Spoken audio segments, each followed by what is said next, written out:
Nabi Muhammad buta huruf atau tidak? Tidak. Apakah Nabi Muhammad buta huruf? Saya mengimani bahwa Rasulullah itu buta huruf, tidak bisa membaca dan menulis. Kenapa? Nabi Muhammad buta huruf atau tidak? Tidak. Apakah Nabi Muhammad buta huruf? Saya mengimani bahwa Rasulullah itu buta huruf, tidak bisa membaca dan menulis. Kenapa? Nabi Muhammad buta huruf atau tidak? Tidak. Apakah Nabi Muhammad buta huruf? Saya mengimani bahwa Rasulullah itu buta huruf, tidak bisa membaca dan menulis. Kenapa? Yang benar yang mana? Ustadz kita tadi bilang buta huruf tidak? Tidak. Tidak buta huruf. Kok sekarang tidak bisa membaca? Tidak bisa membaca lah.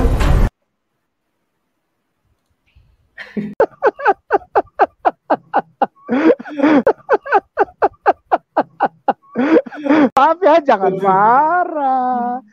Kami jangan marah.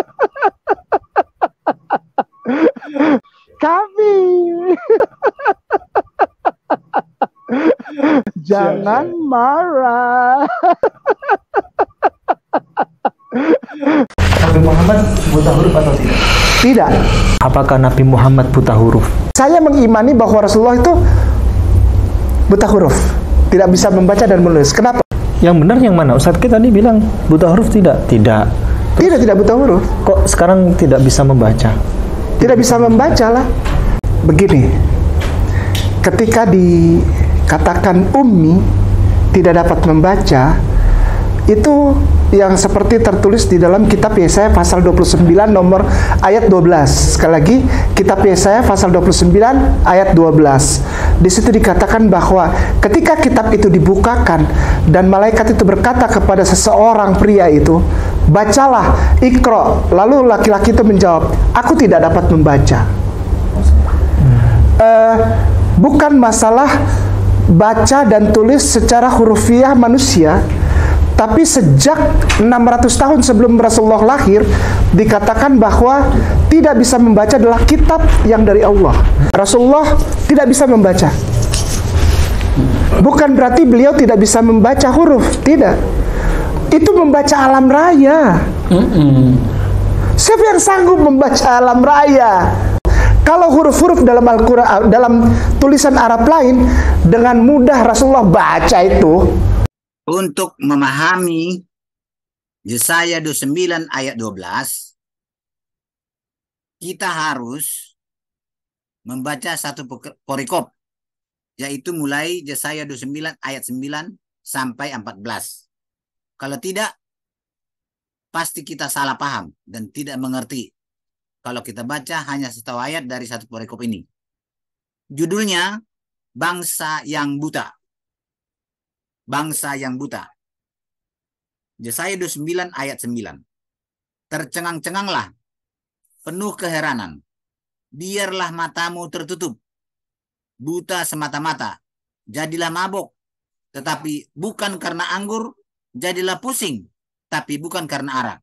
Ayat 11. Maka bagimu penglihatan dari semuanya itu seperti isi sebuah kitab yang termeterai. Apabila itu diberikan kepada orang yang tahu membaca dengan mengatakan, baiklah baca ini, maka ia akan menjawab, aku tidak dapat sebab kitab itu termeterai. Ayat 12. Dan apabila kitab yang termeterai tadi diberikan kepada seorang yang tidak dapat membaca dengan mengatakan, baiklah baca ini, maka ia akan menjawab, aku tidak dapat membaca. Maka sebab itu, sesungguhnya aku akan melakukan pula hal-hal yang ajaib kepada bangsa ini. Keajaiban yang menakjubkan. Hikmat orang-orangnya yang berhikmat akan hilang. Dan kearifan orang-orangnya yang arif akan bersembunyi.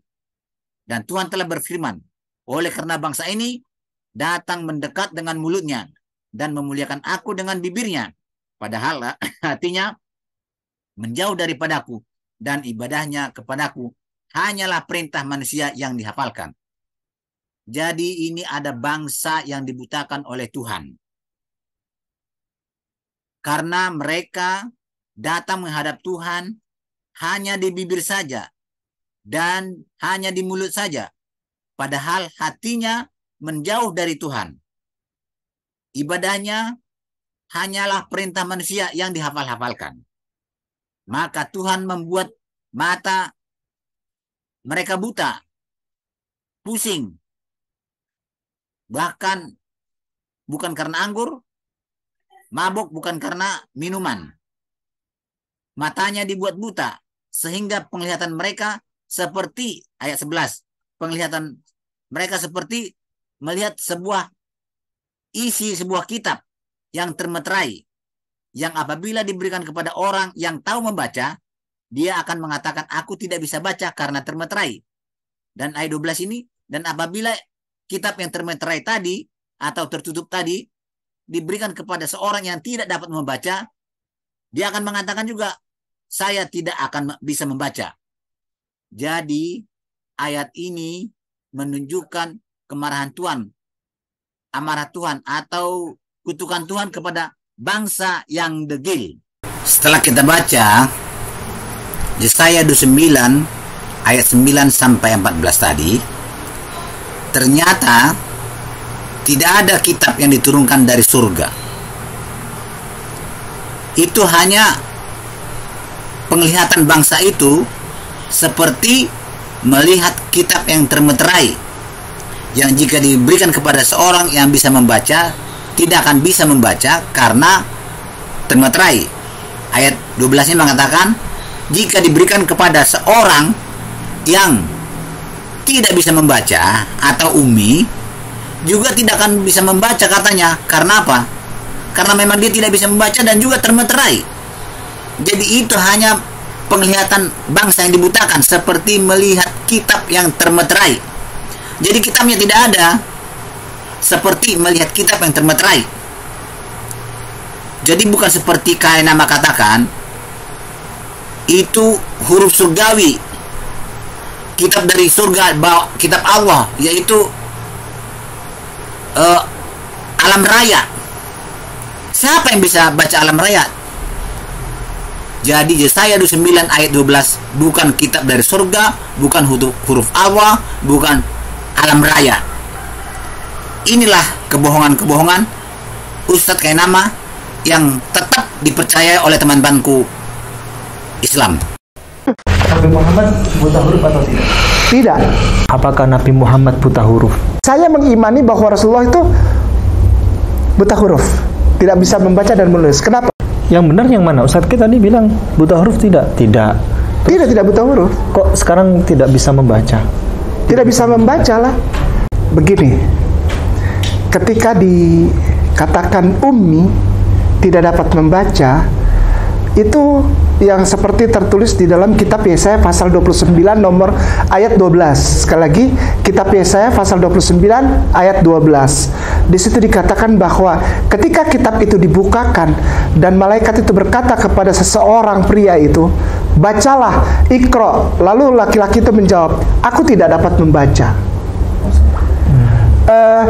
Bukan masalah baca dan tulis secara hurufiah manusia, tapi sejak 600 tahun sebelum Rasulullah lahir dikatakan bahwa tidak bisa membaca adalah kitab yang dari Allah. Rasulullah tidak bisa membaca. Bukan berarti beliau tidak bisa membaca huruf, tidak. Itu membaca alam raya. Siapa yang sanggup membaca alam raya? Kalau huruf-huruf dalam Al-Quran, dalam tulisan Arab lain, dengan mudah Rasulullah baca itu. Kalau memang benar tidak ada seorang pun manusia yang bisa membaca dan menuliskan alam raya itu, nyatanya sekarang ada Al-Quran. Siapa yang menuliskannya? Sahabat yang menuliskannya. Mulut Ustadz sendiri yang mengatakan bahwa tidak ada seorang pun manusia yang bisa membaca dan menuliskan alam raya itu. Ternyata para sahabat yang menuliskan alam raya itu menjadi Al-Quran. Masih aja teman-teman Islam percaya kepada Ustadz yang pelin-pelan ini. Kenapa ya? Saya heran. Agar nyata bahwa Rasulullah tidak punya andil sedikit pun di dalam penulisan Al-Quranul Karim. Muhammad tidak bisa baca tulis alam raya.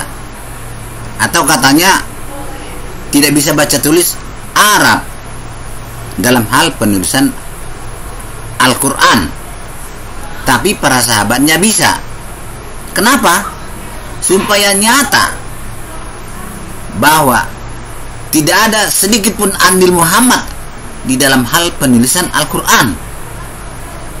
Supaya nyata, nah ini supaya nyata bahwa para sahabat punya andil dalam penulisan Al-Quran. Saya jadi heran, kenapa para sahabatnya boleh diperbolehkan punya andil dalam penulisan Al-Quran, sedangkan Muhammad tidak boleh punya andil? Apa sebabnya? Apakah Muhammad tidak dipercaya? Apakah para penulisnya ini atau para sahabatnya yang lebih dipercaya daripada Muhammad?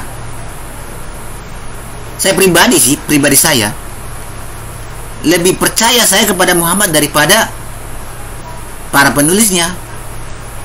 Sementara apa yang ditulis oleh para penulis itu yang menjadi Al-Quran tidak bisa dikontrol oleh Muhammad, karena dia tidak bisa baca dan tidak bisa tulis apa yang dituliskan. Salahkah benarkah Muhammad tidak tahu itu, karena Muhammad tidak bisa baca. Jadi saya lebih percaya jika Muhammad yang langsung membaca dan menuliskannya daripada para sahabatnya. Siapa yang mencurigai Muhammad? Ustadz ini kah? Atau siapa yang mencurigai? Kenapa Muhammad harus dicurigai? Dicurigai apa, untuk merubah kah atau untuk memalsukan kah? Saya tidak tahu. Saya lebih curiga kepada para sahabatnya. Terima kasih.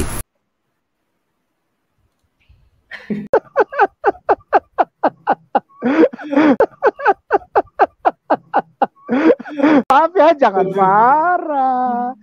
Kami jangan marah. Kami jangan marah. Dulu saya dengan Gus Dur bicara seperti ini. Kata Gus Dur, ya memang begitu Pak Sakur. Saya ini beragama kayak pegang bara. Dilepas nggak boleh, dipegang saya sakit.